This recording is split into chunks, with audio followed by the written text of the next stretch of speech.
Hello and welcome to PGurus channel. I'm your host Sri Iyer. They say a week is a long time in politics. And in that week, much water has flown down the river Thames. And almost a week ago, we had a hangout with Pandit Satish Sharma ji. And it essentially created a political earthquake. It was watched widely, it went viral worldwide. A lot of people took cognizance of what the Labour Party of the United Kingdom decided in their annual convention to unanimously take up the issue of Kashmir in the United Nations. And they probably didn't say should we come to power, but anything that they say there is, it's assumed that they will carry forward that as their policy. So to find out more about what transpired after that, in this week's time, we rejoin Satish Sharma ji. Satish ji, welcome to PGurus channel. Pranam and namaskar, Sri Iyer ji. It's a pleasure to be back, and you're absolutely right. I mean, I joked last time that a week is a long time, but my goodness, even 3 days has proven to be such a long time last week. So much has happened.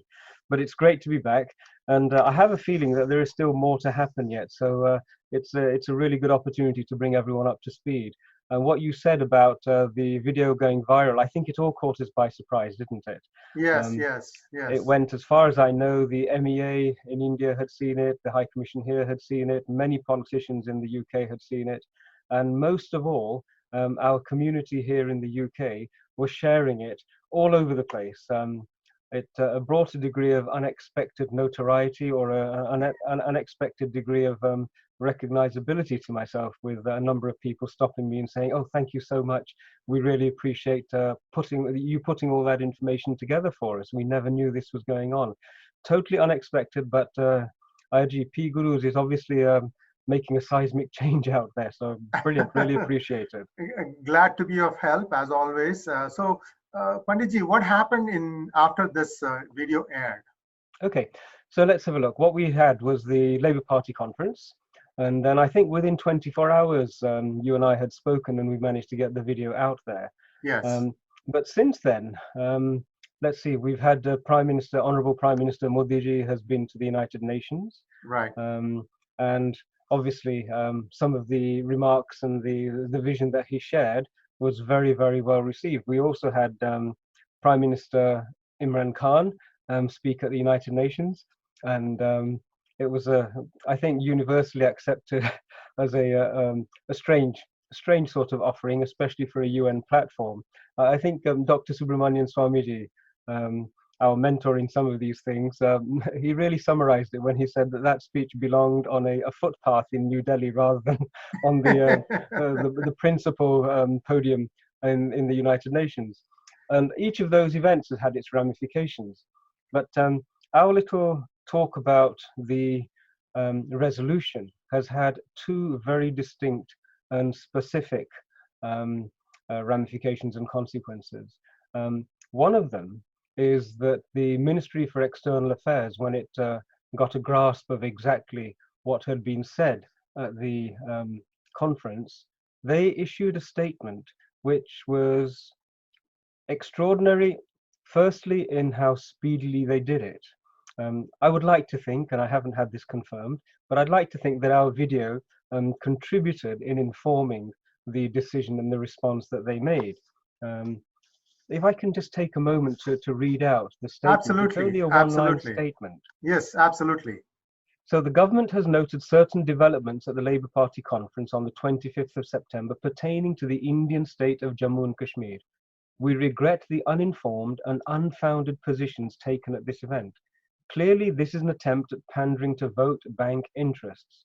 There is no question of engaging with the Labour Party or its representatives on this issue. Now, this is an extraordinarily strong statement, but we are absolutely delighted that the clarity of it, the succinctness of it, the lack of possibility to misunderstand what has been said, has really set out a baseline from where we can move forward. Now, I know that the Labour Party were completely taken aback and shocked the speed, but also the firmness. And so I think the world is now thinking, okay, this is a symptom of a new India, of an India which is capable of saying, no, a boundary has been transgressed. And unlike in the past, in many cases where boundaries being transgressed were not particularly redressed quickly, we have now seen that the government in India is willing to say, no, this is a line, we will not allow it to be transgressed across. So that's an enormous development. So let's pick up that thought on vote bank politics. In your opinion, this kind of posturing by Labour, I'm 100% sure it's going to cost them dear at the elections. How many seats do you think could go the other way because of this stand of Labour? Okay, well, I think we've done a bit of analysis, and we know that there are some 60 MPs whose seats are 60 MPs Okay. whose seats are dependent upon a Muslim community. Okay. Okay, it's the Pakistani community rather than a Muslim community that we're referring to here, and only 5 which are dependent upon Indian voters. Okay, Leicester being one of them? And Leicester being one of them, that's Go right. ahead, please continue. Yep, so let's have a look. I think they've miscalculated because the 60, they were probably going to get anyway. And there's a good chance that once more people understand the extent and the consequences of this resolution, they may lose all 5. It'll be interesting to see what happens. But village politics is prevalent here just as it is in many parts of India. So in addition to that, though, I think what's happened is the wider community have understood that, hang on a minute, this vote bank politics is a lot worse and deeper than we had thought. This has acted in some way like a lightning rod. It's brought a lot of attention to this particular issue, which, although it was confined to the Indian subcontinent, has now become a conversation piece for the mainstream community in Britain. And it's probably reinforced their understanding that the Labour Party of today is not necessarily the Labour Party which was traditionally established by the white working class socialist population. It's now actually shrunk dramatically and is looking after one very, very small particular minority. And so if the wider community have understood that, there's a good chance that other seats will also be impacted upon and affected. Now, see, this the 2016 presidential elections in the United States kind of got a new spanner in the works, if you will. What had ended up happening was, first of all, the Democratic presidential nomination, there was a problem with that in the way that there were a certain number of delegates that were committed to Hillary Clinton, and this was not, and the challenger had no say in that. So it was like a handicap. She had 400 plus seats to start with, whereas Bernie had to start from 0. So there was a certain amount of heartburn because of that. And what ended up happening at the elections was that many Democrats, normally Democratic voters, they just didn't go and vote. They just stayed home. And that cost Hillary the election, because if you look at the end analysis, what had happened was that the number of votes polled by Hillary was around 3 million, less than what she would have normally polled if it was a Democratic candidate. And when you go and look at what happened, many actually just stayed away. So that kind of a risk the Labour Party runs in the forthcoming elections too. And this is not like people are deserting the Labour Party's ideology, but they could just stay away. That's another way to express your displeasure at the direction at which the party is going. But even that ends up hurting the party, isn't it? Completely. And in fact, the more people who see what was actually said at the conference about India, about the situation in what they called Indian administered Kashmir, the more people are going to say, no, we reject a party which is presenting such falsehood, such lies, such blatant lies, without a single person challenging these. And the MEA statement, it said that we regret the uninformed and unfounded positions taken at this event. And they're absolutely right. They were the remarks that were being made were completely uninformed. They were completely unfounded, But the tragedy is that they went completely unchallenged.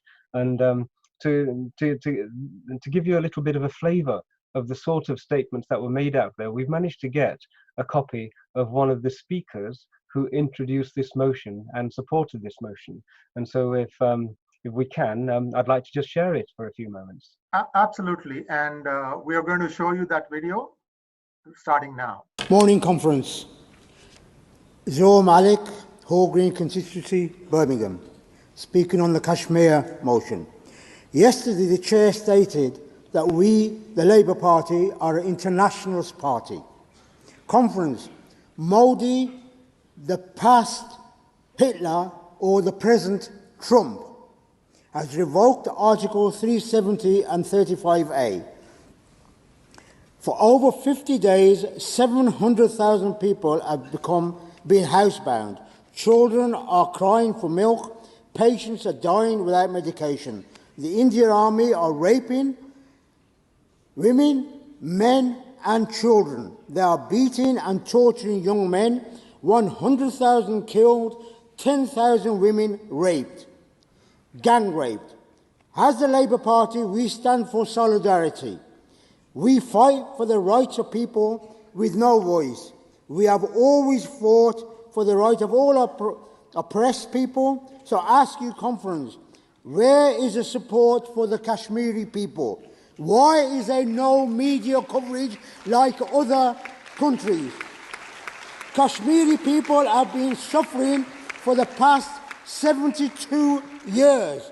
I urge you to support this motion. The UN inspectors must go and report back all the atrocities and force India to stop violating human rights.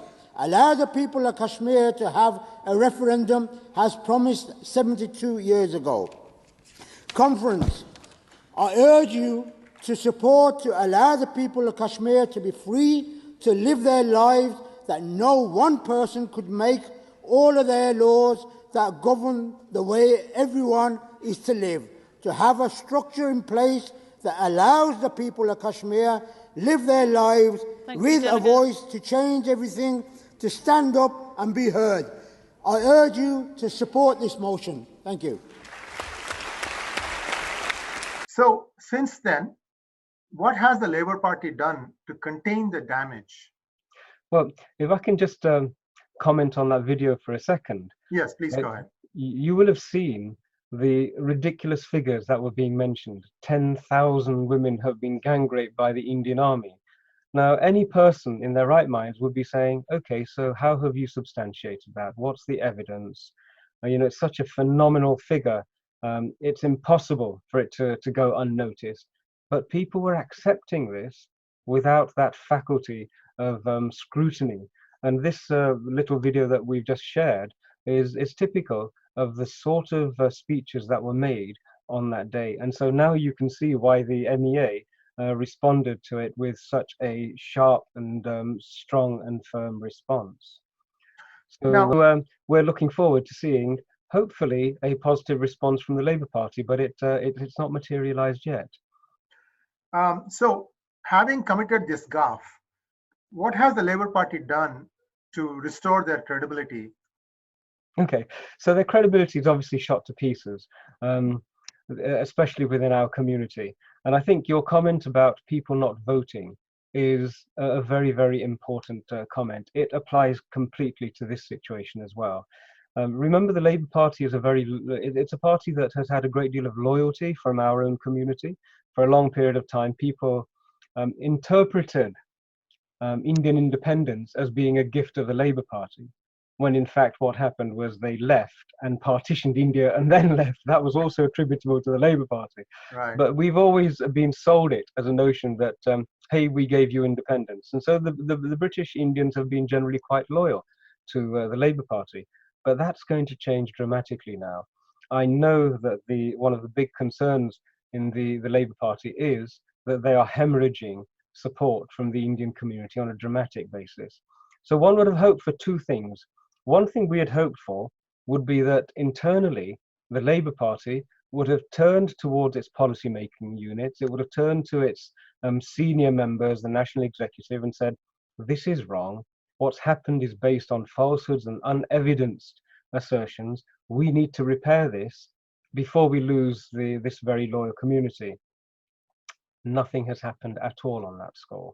Not a tiny indication that there is any intention to reverse this resolution. And that really has helped to cement the understanding that this was deliberate, this was premeditated, and they'd probably calculated that if we say these outrageous things, present this outrageous solution, it will cement a particular vote bank for us, and the damage to us, well, we can sustain it.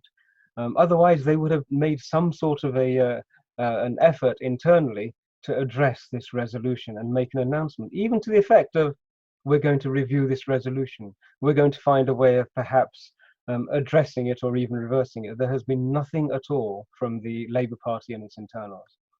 Externally, though, the story is completely different. The story externally is that the Labour parliamentarians are desperately seeking positions where they can go and engage with the Indian diaspora and share with them the notion that it's quite a funny notion, the notion that no, stay inside and we can change it from inside. Please don't leave. You know, it's your party, etc. And I think we've also got a clip which will show this sort of a charm offensive in action. Well, we are going to show that clip also to you viewers, and you can make your own conclusion whether it was a charm offensive or it was just plain offensive. To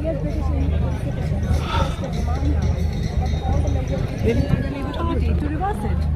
So I'm sure that if you carry on writing, we will put unless you see my website, you look at my statement, we are fighting with it. I'm not going on the streets to fight. That is those individuals who have nothing to lose or nothing to contribute. That's what they do. We fight within the democratically party. तो फिर इसको इतने आगे तक आप जैसे लोगों ने allow कैसे करा? Would you be on record to say that you would support urgently to remove, reverse, or abandon this divisive and wholly unnecessary resolution? We will Please push tell it. us, because all And Indians are so anti-Labour right now. Remain in the party. Carry on supporting the party. But who is running the party? Sharma ji, right now the mood amongst Indians in the UK is to vote against Labour. Only way we can punish Jeremy Corbyn and the junta which has taken over Labour is vote against Labour. I'm not saying that those feelings are not there. I'm part of those feelings. I'm as disappointed. But as part of the parliament, why you're not condemning it? I want to come one-to-one and ask you. What were your thoughts about what you saw that happened on that clip? I think your little statement about it being offensive was probably very close to the mark.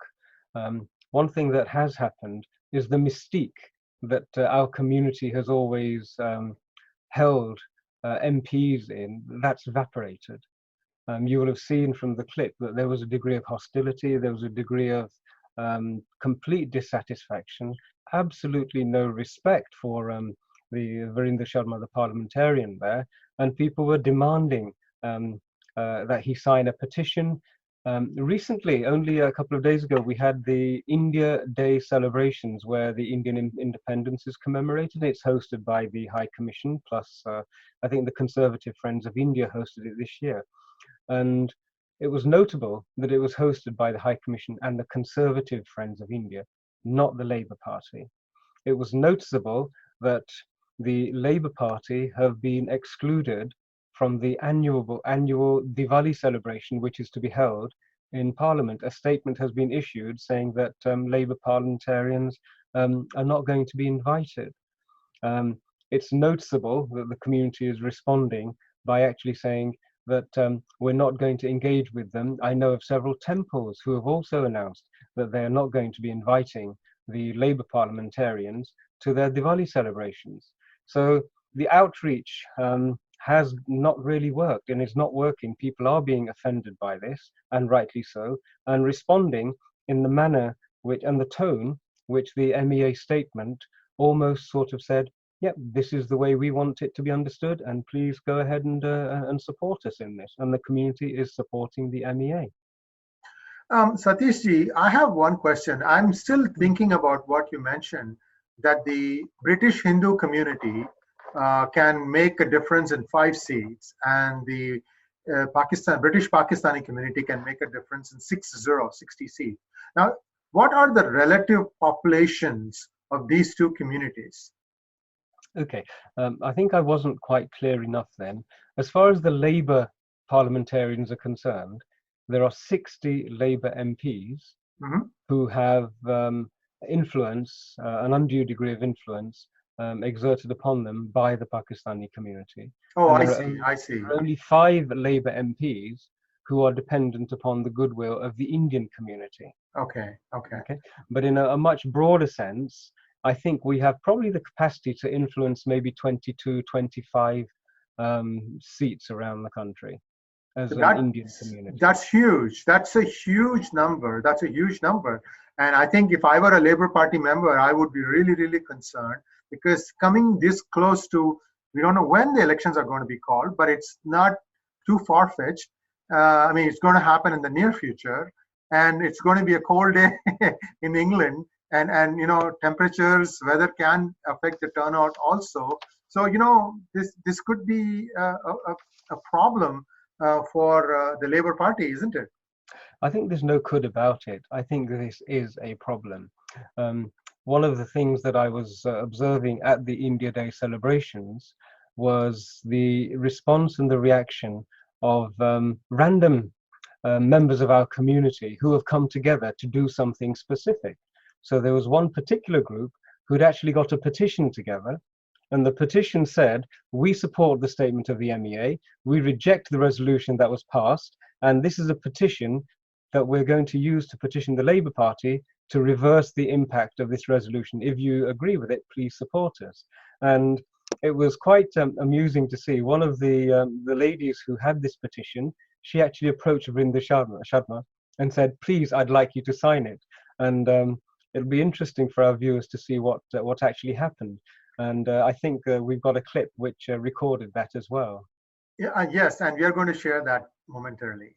I do not condemning it. What is the signature? Let me see what you are asking me to sign. Sign the petition also. Yeah, this is for the petition. Thank you very much, Sharma. Anyway, I respect you for letting your views on which are on record right now on television. I won't sign it, but I have recorded it. You'll have seen 2 things there, I think, in that clip. One was the average voter indicating and expressing how dissatisfied they were with this decision.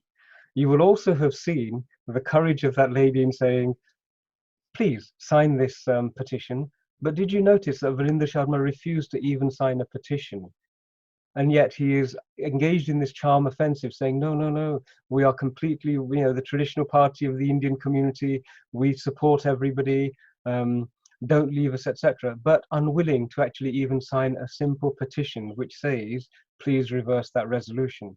And that lack of integrity between word and action has been noticed on a number of occasions with several Labour parliamentarians, and specifically and particularly Virendraji. It's quite a disappointing trait, apparently. And viewers, we are going to try and share the mystique of a Labour MP, or probably any MP, but we have an example where you've seen the same person take diametrically opposite stances, and we're going to share that video, those 2 video clips, for your benefit. In 2004, Pakistan made a public commitment to prevent terrorist groups using their territory to plan, prepare, or launch attacks against India. Since then, the Pakistani spy agency, ISI, has been heavily implicated in India's most notorious terrorist incidents, most notably the 2008 Mumbai attacks, which left nearly 200 dead. This behavior, I will come on the Kashmir as well, but I'm giving the background of that. This behavior is regularly seen across Kashmir, where while the line of control is demarked, fighters from Pakistan attacks across the state. These terrorist atrocities are perpetrated only to destabilize the region. They do not help the people of Kashmir. They don't make anyone stronger. They only further the misery of millions.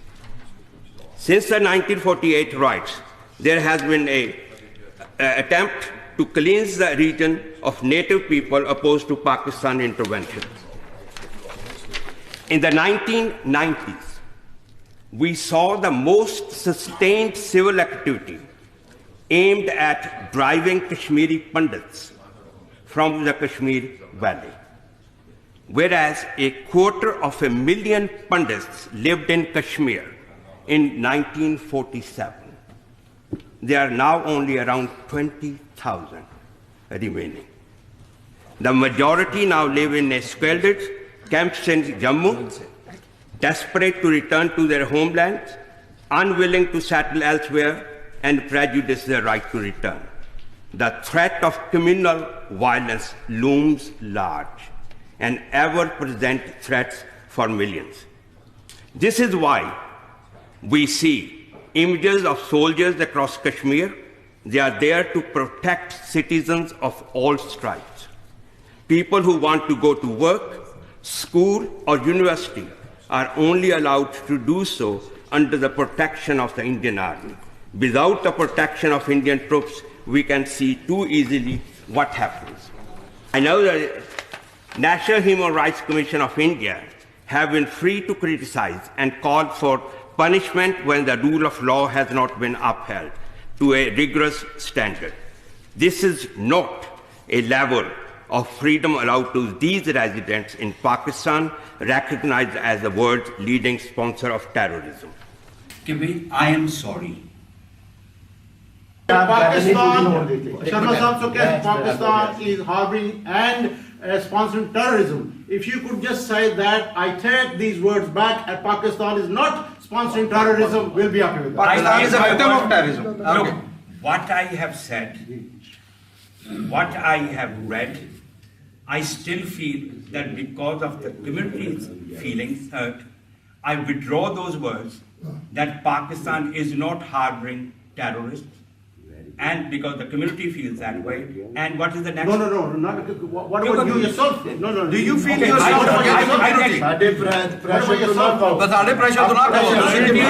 Okay, Pakistan is not harboring the terrorism, and the next.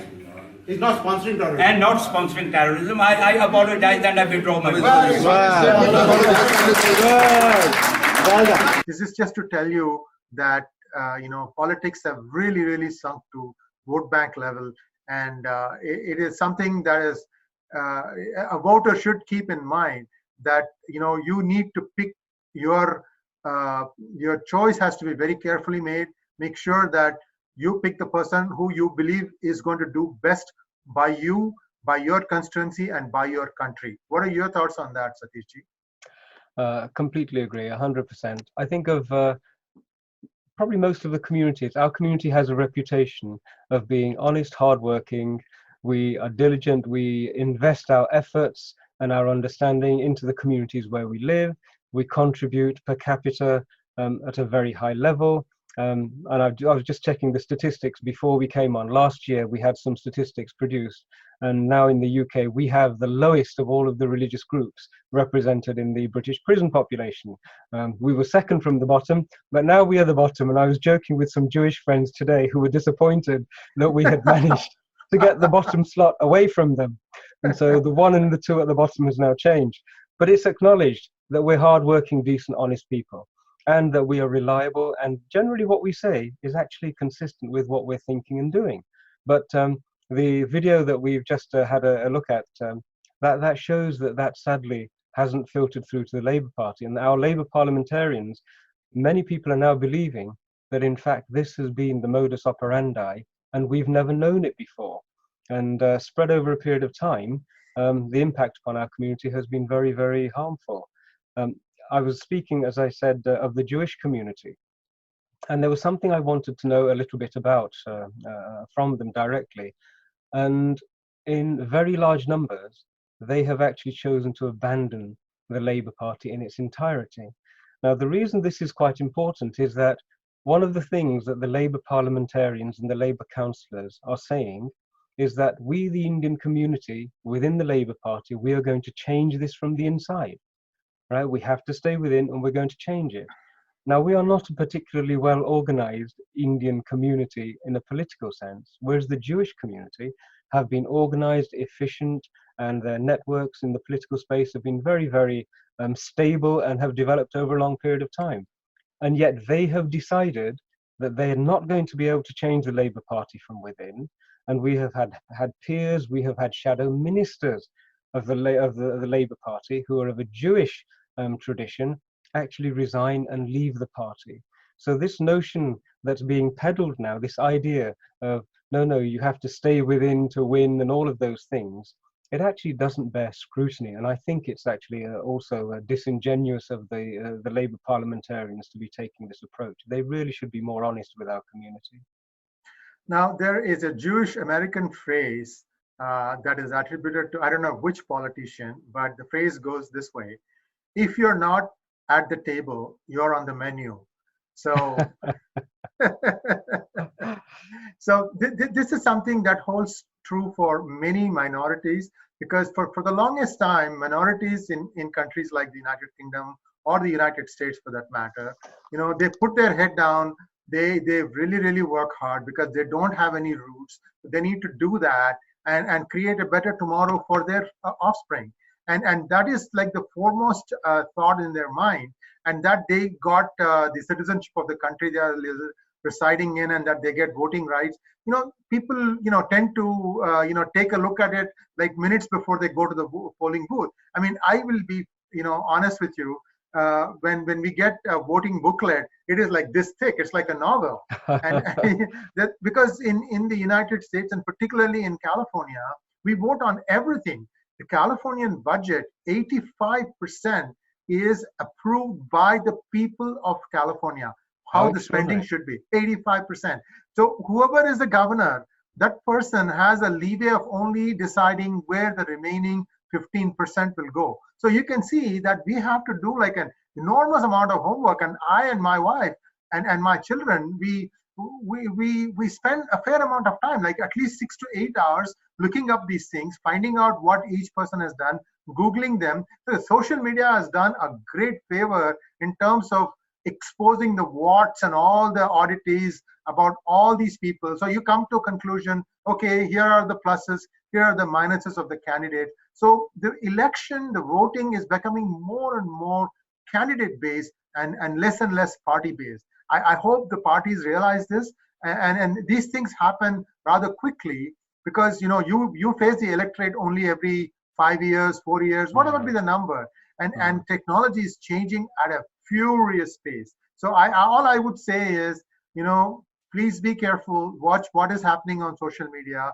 Its reach is unbelievable. It's much faster. It catches you on your lies, and if you were hoping to get away by manipulating the media or putting a kibosh on the media, that's not going to work anymore. So Satishji, in conclusion, what are your thoughts? So thank you. You've mentioned the media. On the India Day, I noticed that there was a young lady, I think she was with India Today, and she conducted a bit of a straw poll of who was going to be voting and who had decided to leave the Labour Party. Now, I'd go as far as to say that only a short few years ago, probably 4 out of every 5 Indians were voting for the Labour Party. Okay. Now, in the straw poll that she conducted, the results were dramatically different, and it had completely switched. 1 out of the 5 was saying, I think I'd like to stay with the Labour Party and stay within, and we'll change it. But that is also available, and if we have an opportunity, it might be worth getting hold of that clip and sharing it. Yes, but, and we are going to try and share that thing, and thanks to India Today in advance for allowing us to do that. Indian diaspora is here with me. Can I just ask you to take it a little bit up and show who all are here joining us? So can I first come to you and ask you, were you at any point in time Labour Party member, and are you opposing it? Okay, so I was not a party member, but I voted for Labour. I always felt that Labour stood for our cause, and I always felt that Labour is our party. But the way they have snubbed, or the party has been hijacked by only few people. Today we all feel that we are left over, and probably we are thrown out. Actually, there is a lot of anger among Indians, and I personally feel they're very angry about the thing that has happened. I just wanted to tell to Labour Party that we in this country contribute to 6% of the GDP. And we are 2% of the total population in this country, and we can make a lot of difference in this country. And Labour Party knows that one, and we have always stood behind them. Today, they are snubbing us. We all feel that there is the party which we always stood behind. We feel that they are going far away. Probably we felt that they are our family members, and yeah, so it's feel a distance. Yes. Would you very quickly, short, please? I was a Labour member. I used to actively pay for their membership, but I stopped that because the stand taken by Labour Party is anti-India. They are taken over by jihadi sympathizers. That's what we feel. We feel alienated. We don't feel that Labour Party stands for us and represents us. That's why we are boycotting, and we're not going to vote because... You're not going to vote Labour. Labour. You belong from the Kashmir side, Jammu and Kashmir. Please tell me, Vinod. Yeah. So the way I look at it is that ever since Jeremy Corbyn has taken over the leadership of Labour Party, they have been dangerously toying with anti-Semitism for the last 4 or 5 years now, and their alliance with ultra left, and now with under the pressure of this Islamophobia narrative, the vote bank is also being misused in many ways, and I think that is creating a very dangerous precedent within this country. And forget about talking about India's stand or Pakistan's stand or any other stand. I think it's a very anti-democratic stand that Labour Party is taking, and we need to be very, very careful about which direction this country is going with that kind of ultra left narrative, which actually construes itself as a ultra right narrative in many ways. Okay, brilliant. You are a Labour Party member, but you have a different view, you told me. I'm saying that Labour is the only party which was with India, which is with India, and which will be with India. Do you have any other party in name? No, there's no other party who's even looking for India. So it's only Labour. So in order to win it, you need to be in it. Yeah, win it and in it. Yeah, good concepts. You have to be in the party to change the party. We are the community, we are common people, and what we are seeing and what we are observing, that the community as a whole is not going to support Labour anymore, because they should not take, as the other person has said, that it is a kind of a communal stand they have decided to take. But we don't support any sort of communalism, and we need the democratic country. To Labour. No to Labour. No to Labour, yes to Labour. Just say no or yes. No to Labour. No to Labour. No to Labour. No, I don't want any. I want you to say no to Labour, yes to Labour. No to Labour, and Labour has just done the exactly same what Congress did in 1992 with the Shah Banu case. They are actually going in a communal side. They shouldn't. Thank you. They shouldn't do that. No to Labour. No to Labour, yes. No to Labour because we are feeling No so to Labour, treated. yes to Labour. No. No to Labour. No, never. No to Labour. No to Labour. Say no to Labour. No to Labour. Okay. No to Labour. No to Labour. But there is a division. There is a division, though. There is one voice that says that you have to be in the party to change the party. But mostly, yes, indeed, he's in minority, but we can't take over his opinion. The last thing is that the Indian community, and this is the wonderful byproduct of this whole thing, have suddenly woken up to the fact that their assumption that everybody was acting in their best interests may not have been true. And now what we're having is a very vocal Indian community starting to scrutinize and inspect everything. Only today I had heard a report of an incident in Parliament Square in London, where there is a statue of Gandhiji, and they were celebrating Gandhi Jayanti, and quite a few Indians had gathered there. And Vrinder Sharmaji was there and did a few political sort of speeches. And then John McDonnell, the shadow chancellor, arrived on the scene and also gave a speech. But at that point, members of the crowd felt offended that what was actually a celebration or a commemoration of a soul, a part of India's history, that opportunity was now being taken over by a chancellor of a shadow government who wanted to talk about his party. And for the first time, members of the Hindu audience actually objected to it. And I understand one of them demanded to take the speaker and took the microphone and actually wanted to write a reply there and then and told the Chancellor that he felt his actions were disgraceful. So this is a completely new development on the Indian scene here in British politics. And I think it's only going to increase. It's only going to be more impactful. And I think our influence on the political scene here is going to grow. And it's so needed and so long overdue. Viewers, this is what PGurus does best. We make you think, we give you all the data, we present you the facts, and we let you make your decision. Along the way, we would like you to subscribe to our channel.